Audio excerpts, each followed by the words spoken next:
I'm very happy to be here at Nalanda. Thank you very much for that welcome, and glad to be in Malaysia once again. I was last here about 7 years ago, so it's been a bit of a gap. COVID was there in the middle, which interrupted everybody's plans.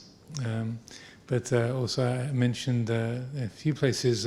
When I came from England to the Far East, KL was where I landed in 1977. So this was my first entry point into Asia by chance, and then I found my way from here to eventually to northeast Thailand, to Wat Pa Nanachat in Ubon province. So in terms of what reflections to offer this evening, yesterday at the day-long meditation at Bub's, one of the questions that came up was about, concerned two different kinds of desire, and so that the importance of distinguishing between chanda, which also means interest or enthusiasm, which is a necessary condition for enlightenment, for spiritual development, and the other kind of desire, tanha, which is the big troublemaker. Oftentimes we think the English word desire, every kind of desire must be problematic or a cause of suffering, but it's helpful to understand there are two varieties, and that desire, which involves setting a direction, having an interest in a particular goal, what we call in the Eightfold Path samma sankappo, the second factor of the Eightfold Path.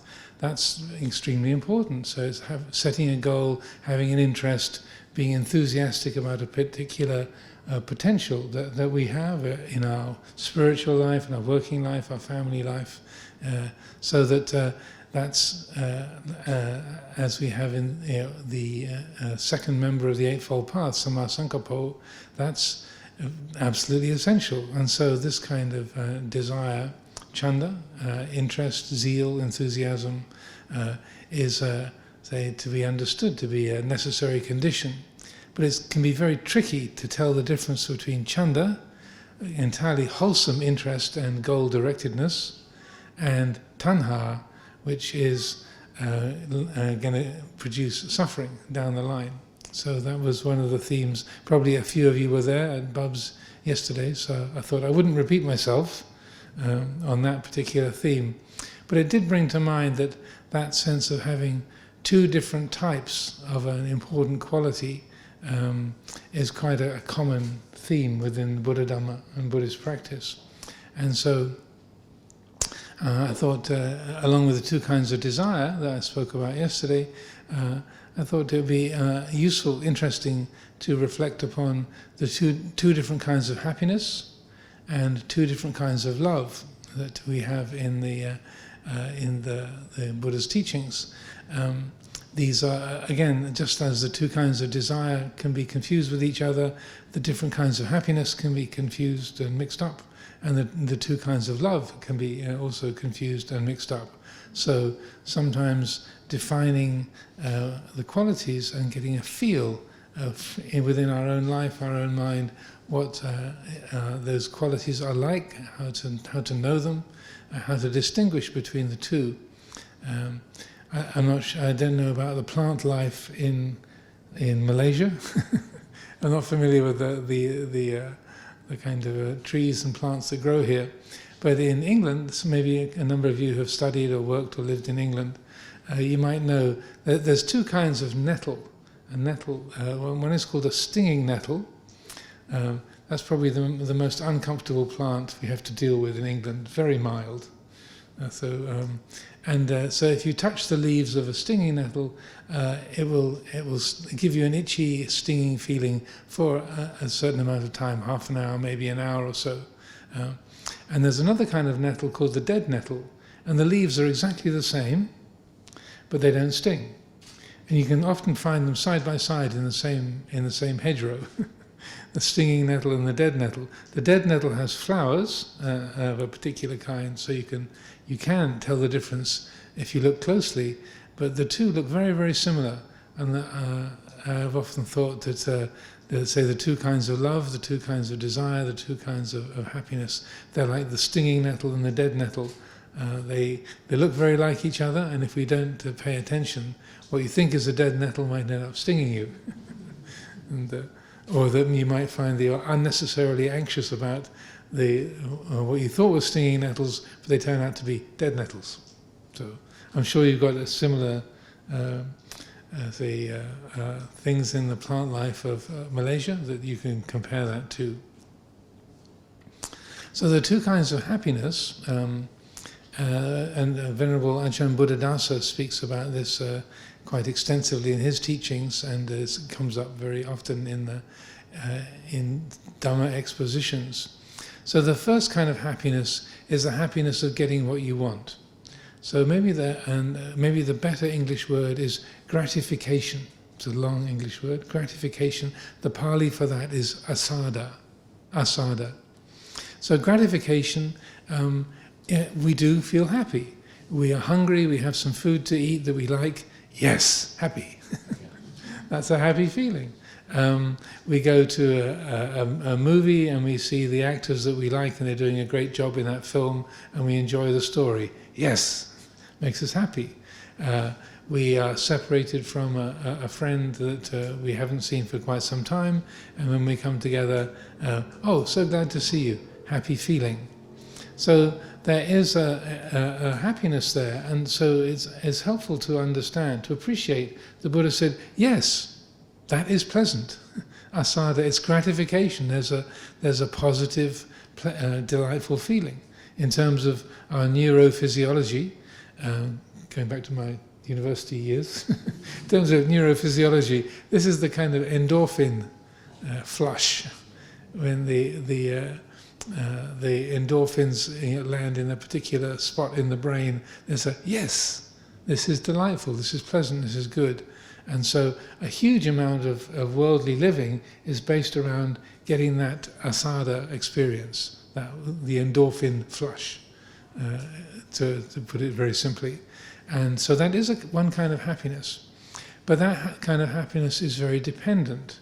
And so the way, again, that gratification works is that something is pleasing for a while, but then it becomes boring. And again, this is the Buddha had understood neurophysiology very, very well. This is how desire works. So say, for example, you're hungry. It's first thing in the morning, and you have a mouthful of your favorite breakfast food. And that first mouthful, there's a, oh, yes. Second mouthful, yeah, this is nice. Third mouthful, yeah, it's okay. Fourth mouthful, you're kind of looking at your phone. You know? And you don't even really notice it. It's become ordinary. That's not your shortcoming. That's how our minds work. That's how the sensory system works. That which is exciting and interesting and gratifying, it loses its impact the more that we consume it or take hold of it. The system adapts to make what was exciting, what's interesting, it makes it normal. And it's similar with our just the sensory system itself, so that if we're around a lot of loud noise, our hearing faculty will adapt. It'll still be loud, but the brain will buffer it a bit. Or if a sound is very, very quiet and it's very faint, again the brain will adapt to make a greater sensitivity to the sound. Similarly with light, just the pupil of the eye expanding and contracting according to how much light is coming into our eyes. At night time, the pupils widen to get more light in. In bright daylight, then they shrink right down. That's how the system works. And so what this means is that sabbe sankhara dukkha. All conditioned things are unsatisfactory. Every conditioned experience, every perception, every thought, every feeling, it can't be permanently and completely satisfying. That's how our experiential system works. So that to try and find happiness through continual gratification, just through the asada, side means we're going to be continually disappointed. And Venerable Ajahn Chah had a brilliant way of putting things extremely simply and clearly with great profundity. He said, if you're looking for satisfaction in that which can't satisfy, you have to be disappointed. Like painfully clear logic. So the partner of asada is adinava, which is called the liability or the downside or the fault. So that's the shadow. So along with that gratification, then the downside is that consuming the things that bring gratification, they're expensive. And that you can get habituated. You can be, say, continually looking for another excitement, another satisfaction, another pleasure, and another house to move into, another job that's going to satisfy, another ajahn to visit, another meditation retreat to sign up for, really the perfect pair of glasses that are going to make your vision absolutely 100%. So that the adinava, the liability or the downside, is exactly as I was describing, that we become dependent on having a lot of things, physical, material objects, social contacts, your status in society, your achievements and your university degrees, how much money you earn, the name of the street you live on, all those kind of things. We are continually burdened by the effects of the things that we have taken hold of to find that asada, that gratification. So the adinava, so they're a pair. You can't have asada without the adinava. Like we have light, you have a shadow.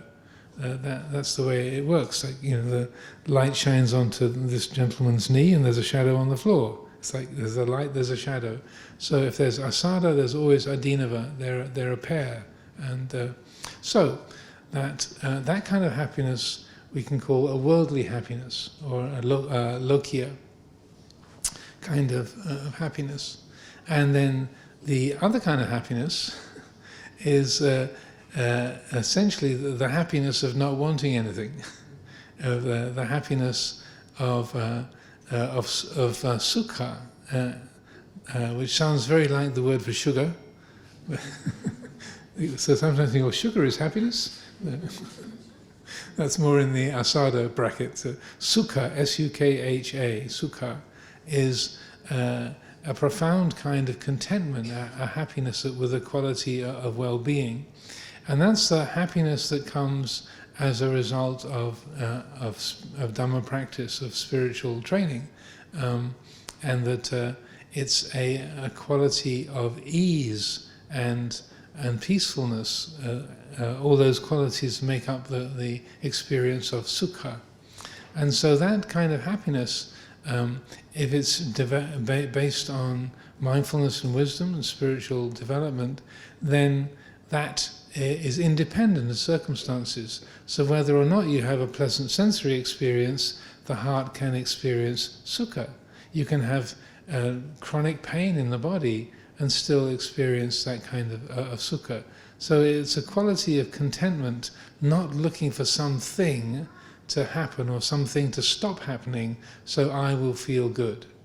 But it's like an open-hearted contentment with the way things are in the present experience. So that kind of happiness is what we will call lokuttara. It's a transcendent kind of happiness. So that's also they say why when we see a Buddha image, the Buddha images often have a half smile, the hasitupada smile. The kind of there's the quality of the Buddha as the fortunate one, sukhato. That quality of contentment, happiness, and ease was profoundly manifested in the life of the Buddha and the being of the Lord Buddha. So that kind of happiness comes from mental training, spiritual training, and keeping the precepts, training the mind in meditation, so sila, bhavana, and dana, generosity, training oneself to be unselfish in the way we relate to other beings. Those all contribute towards the cultivation of that quality of sukha. So it's an attitude of mind, a kind of an inclination of the mind that, say, once it has been developed and is well established in the citta, in the heart, then whether you're sick or healthy, whether you have got a wonderful job or you just got fired, whether your business venture is extremely successful or it's all just fallen apart, whether people approve of you or like you, or people disapprove of you or dislike you, then your heart is at ease, your heart is content. Not because you're just sort of shut down and indifferent. This is based on mindfulness and wisdom, so there is an attunement to the time, the place, the situation, the people that you live with, but you are able to enjoy the company of others, but if they're not around, then you are quite at ease. There's nothing missing in your life. So that's and as I said, Ajahn Buddhadasa in particular has written quite profoundly and helpfully on these two kinds of happiness, and so that I think is a very helpful distinction to consider and to learn to recognize or to reflect upon. Okay, is this feeling of happiness, is it reliant on something? Is it dependent on the weather, on people approving of me, on my physical comfort, or is it independent? How secure is this? And what do I feel? What do I feel I need in order to sustain this experience of comfort or ease or fulfillment, and this quality of pleasure? And so if when there's a reflection, a wise reflection, consideration, then if there's a recognition that, okay, if I'm comfortable, it's okay. If I'm uncomfortable, it's okay. If I'm full, it's okay. If I'm hungry, it's okay. Then then the result of that reflection is showing, okay, this is certainly an embodiment of that quality of sukha, rather than the mind feeding its dependencies on various sensory experiences or say, social situations. So then going to the two kinds of love, which is I think a very close parallel. So the worldly kind of loving is called piyata, P-I-Y-A-T, long A, piyata. So dear or dearness in English. And there's a number of suttas maybe people are familiar with, the Piya Jatika Sutta in the middle length discourses, Majjhima Nikaya, born from those who are dear, and other teachings I'll mention. So in the Piya Jatika Sutta, then it starts off with the Buddha sitting by himself in some parkland, I think in the city of Savatthi, and this a very upset layman comes up to him and says, "Yeah, I'm so miserable. I'm so unhappy. My treasured child has passed away, and so I'm feeling really upset. You know, my life is ruined. My dear son, my only son, has just passed away. I feel terrible." And the Buddha says, yes, that's the way it is. Suffering and pain come from those who are dear to us. And the man immediately takes offense at that, says, what are you talking about? No, happiness and joy come from those who are dear. You're an idiot, you don't know what you're talking about. And he stomped off. So the Buddha thought, fair enough. This man is not hearing the teaching or not understanding the situation.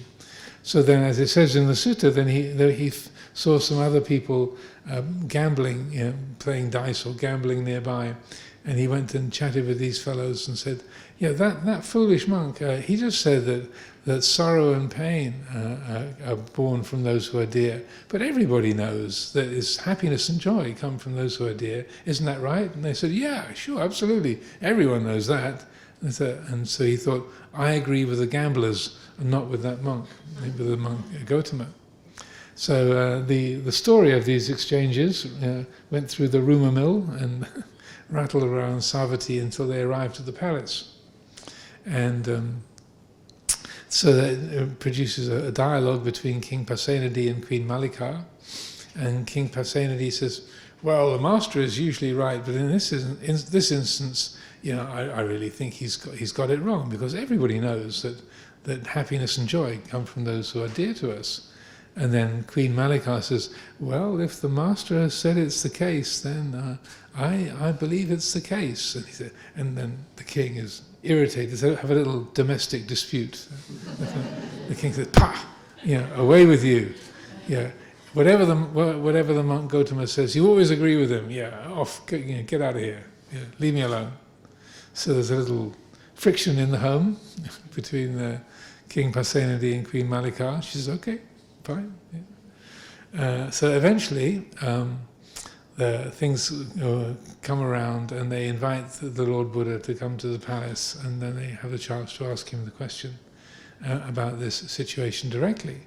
And so the king, trying to cover his own view, said, "Venerable sir, I'm sure it was the case that you were misquoted in this, because the rumour had it that you said that sorrow and pain come from those that are dear, but everybody knows, it's common knowledge, that happiness and joy come from those who are dear to us." And Queen Malika keeps quiet. And the Buddha says, "No, that's incorrect. You have misunderstood. I did actually say that. It's been reported accurately. Sorrow and pain come from those who are dear." And so the king's grumble, grumble, grumble. And so then the Buddha starts to explain. So he says, is the city of Savatthi dear to you? Yes, indeed. So if the city of Savatthi, if something happened to the city, if it was attacked by the Magadhans, or if there was some terrible disaster, there was a huge flood and the city was damaged, then how would you feel? Well, I'd be very upset. Is Queen Malika dear to you? And so, yes, of course, she's my beloved wife, she's my queen. So if something unfortunate happened to her, if she got ill, if she died, how would you feel? Well, I'd be very upset. And then the Buddha, to kind of bring the point home, says, Princess Vajiri, what about, how would you feel if she was ill? What about your chief minister? What about and then goes through the whole list of about a dozen different things. And then each one says, yes, I'll be very upset, I'll be very unhappy. And finally, after about 12 of these examples, the king says, okay, enough. Now I get the point. And so the Buddha says, yes, when there is that dearness, that what I would call that mettā, is like possessive love. I belong to you, you belong to me. I am yours, you are mine. I am your mother, I am your father. I'm your daughter, I'm your son. I'm your teacher, I'm your student. That owningness, if such a word exists in English, that sense of possessiveness, that is the agent of dukkha in that relationship. And so then the Buddha goes on to explain, if you have 100 dear ones, you have 100 pains. 90 dear ones, 90 pains. 80, 70, 60, 50, 40, 30, 20, 10. 10 dear ones, 10 pains. 9 dear ones, 9 pains. 5, 4, 3, 2. 1 dear one, 1 pain. No dear ones, no pains. And so then that can sound a bit desolate. Like, so they can feel like, that sounds a bit bleak. But the Buddha is an extraordinarily compassionate teacher, and he's like a doctor telling you, well, there's good news and there's bad news. The bad news is that you'll need to let go of your habitual way of relating to your city, your country, your wife, your children, your possessions, the ministers and your friends. That's the bad news. You'll need to let go of those. But the good news is that you can relate to them in a non-possessive way and establish a set of relationships that are not going to produce more dukkha. And so that's the good news. So the Buddha was like a good doctor, is ready to say that, to tell you, there's an illness, there's something that needs to be treated here. A doctor that always sort of overlooks the actual symptoms and the disease and just wants to give you good news, that I would respectfully say it's not a very good doctor. that they give you the bad news when there is bad news to hear. So then that sounds bleak, but to what aspect of us does that sound bleak or kind of harsh? It's to our habits of self-view, sakkaya ditthi, the habits of self-centered, ego-centered thinking. That's what says, oh, and has that feeling, I would say. I'm not reading anybody's mind, but that's the thing that is challenged and feels a sense of loss. So another of the teachings on this that again people might be very familiar with was with the great upasika Visakha, Maha Upasika Visakha, who was a very ardent supporter of the Lord Buddha and the Sangha. And on one particular occasion she arrived at the Jetavana monastery and her hair and her clothes were wet, and she arrived in the middle of the day, which is an unusual time for a layperson to come to visit. And so she went to the Lord Buddha, and he said, "What are you doing, Visakha, coming here in the middle of the day? Your hair and your clothes are all wet."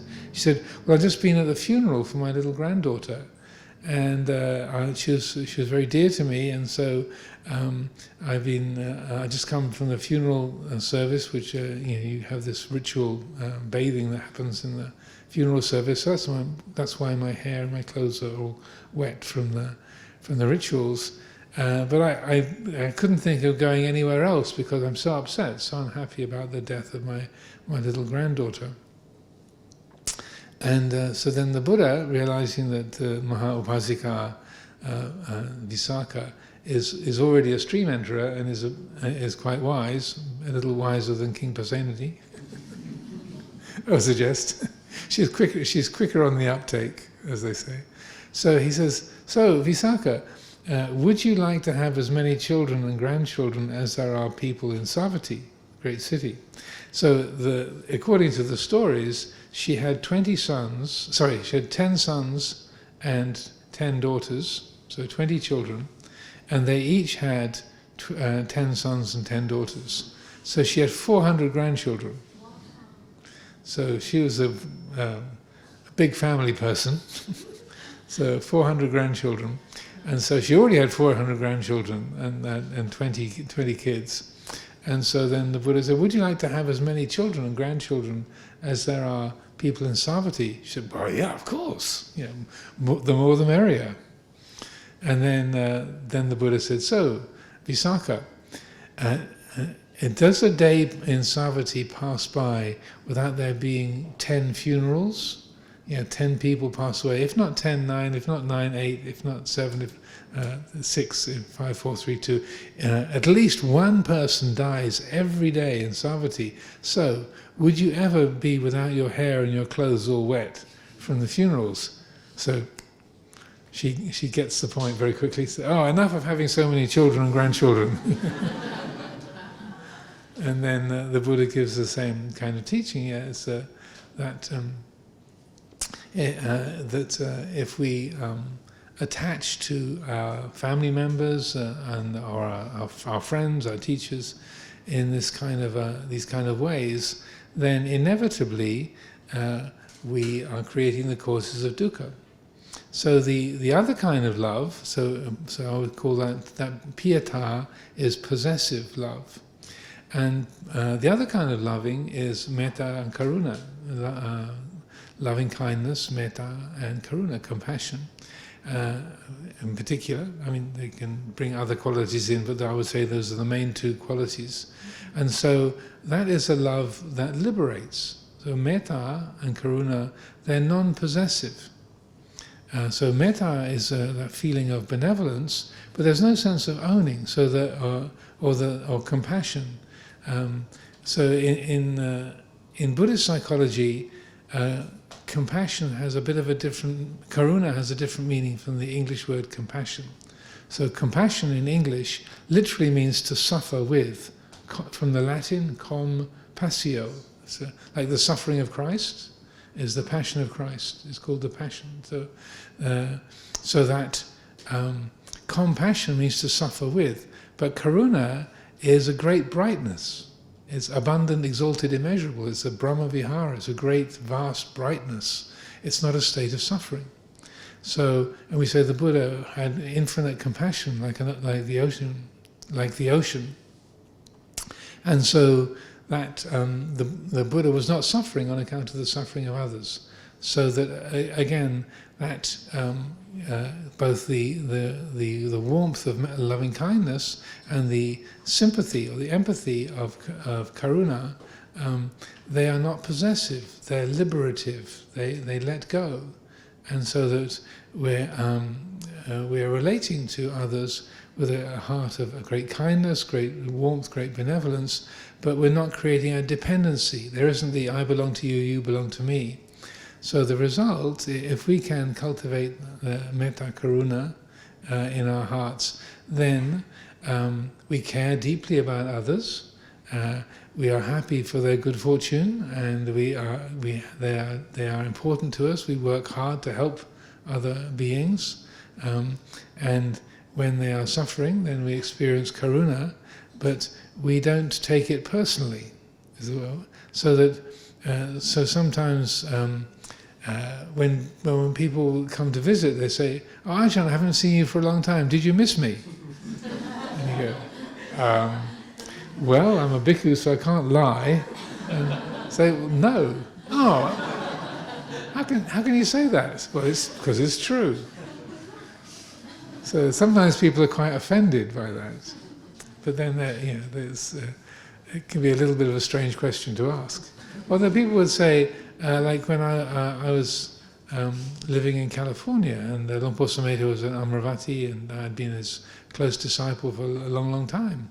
And then people would say, "Do you miss Ajahn Sumedho?" And I'd say, "No." "Oh, wow, really?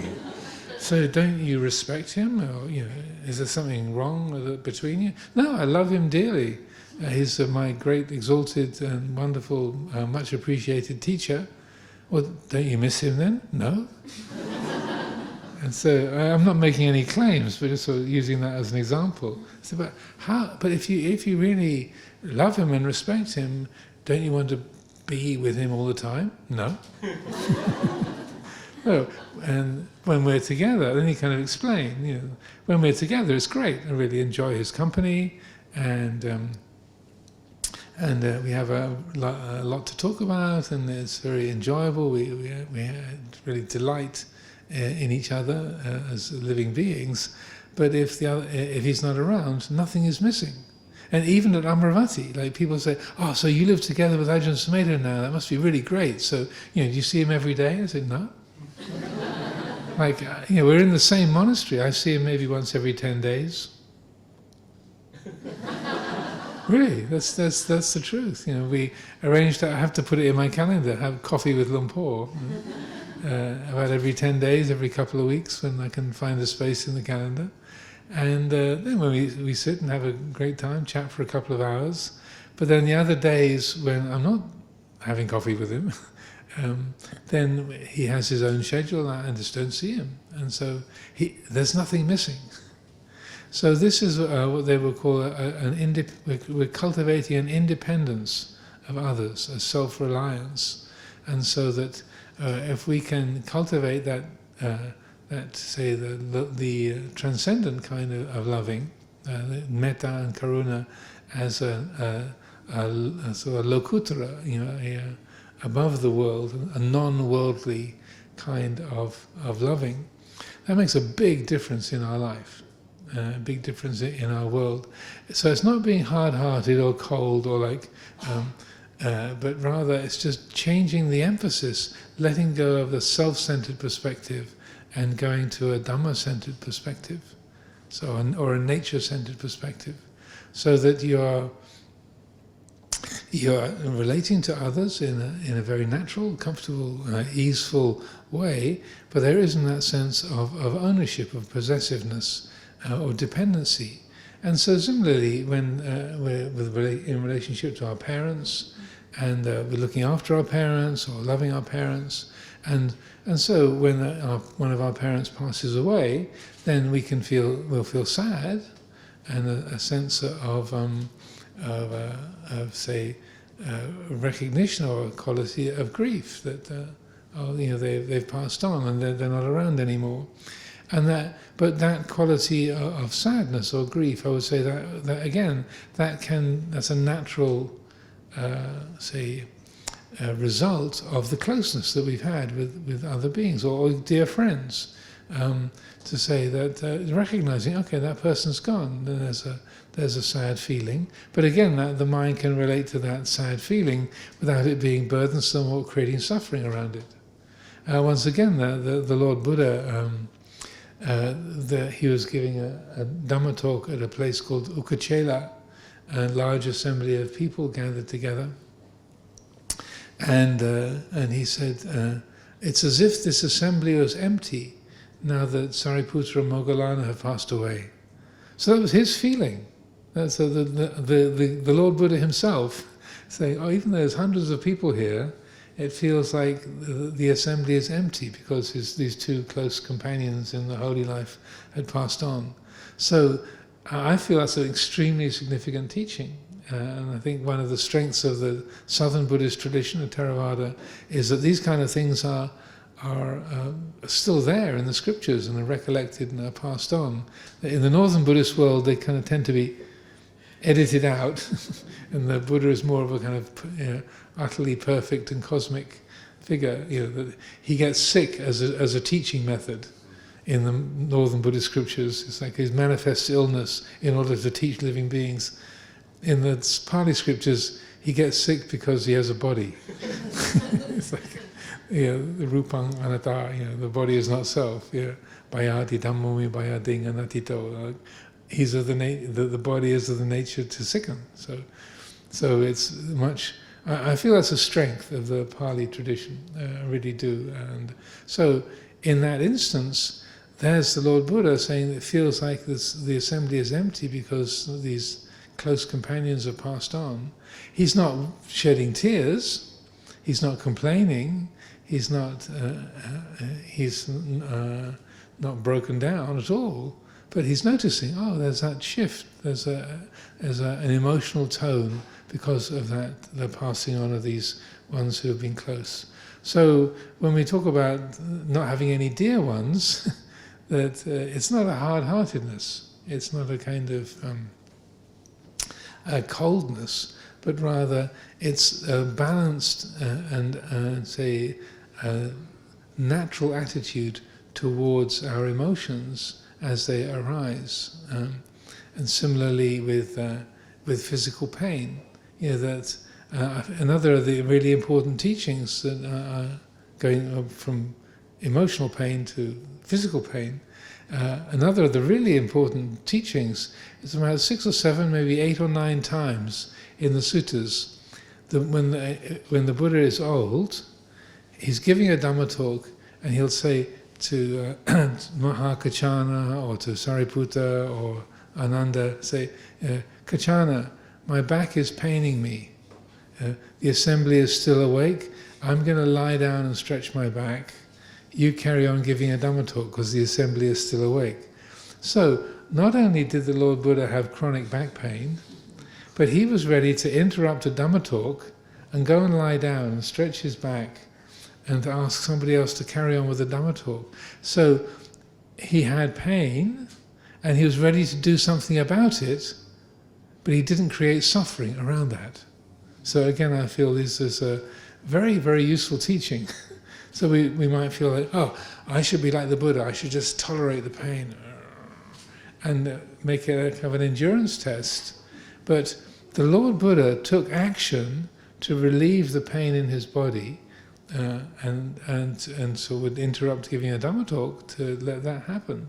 So to me, I feel these kind of little elements that we have in the Pali tradition carry very important messages for our lives. So don't be afraid to give yourself a break. Don't be afraid. Don't think it's a sign of weakness to say, I've about reached my limit here. I need to take a break. I need to lie down. I need to have a holiday.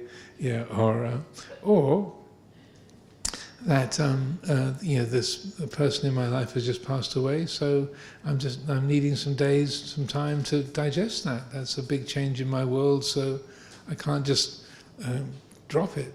Because sometimes people say, "Well, you're a Buddhist. You're supposed to be unattached. Get over it." I want you at work on Monday. But well, yes and no. So I see the clock has gone round to 9 already. It's amazing how fast time goes by. So I'll offer these thoughts for consideration and open things up for some questions for the next half hour. We're aiming to finish 9:30, right? So Ewang, I'll finish there and offer these thoughts for your reflection.